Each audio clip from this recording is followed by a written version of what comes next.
சுவாமியே சரணமையப்பா கோஷங்களோட சபரிமலை ஐயப்பன் கோயில் நடை மூடப்பட்டிருக்கு.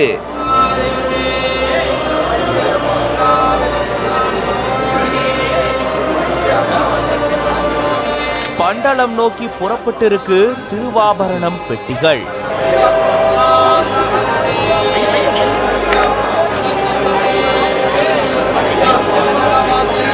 மகர ஜோதி நிகழ்வை தொடர்ந்து இறுதி பூஜைகள் செய்யப்பட்டு நடைமுறைக்கு மூடப்பட்டிருக்கு.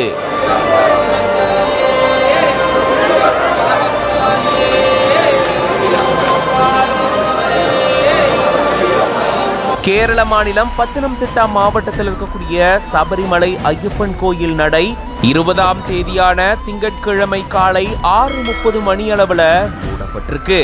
காலையில 5 மணிக்கே கோயில் திறக்கப்பட்டு கணபதி ஹோமமும் நடத்தப்பட்டிருக்கு. திருவாபரண குழு ஐயப்பனை தரிசனம் செஞ்சு அதுக்கப்புறமா திருவாபரண பெட்டிகளை எடுத்து பண்டளம் நோக்கி புறப்பட்டிருக்காங்க. சிறப்பு பூஜைகள், ஹரிவராசனம் ஒலிக்க பக்தர்கள் சாமி தரிசனம் மேற்கொள்ளப்பட்டு இறுதியா நடை சாத்தப்பட்டு சாவி ராஜ பிரதிநிதி கிட்ட வழங்கப்பட்டிருக்கு.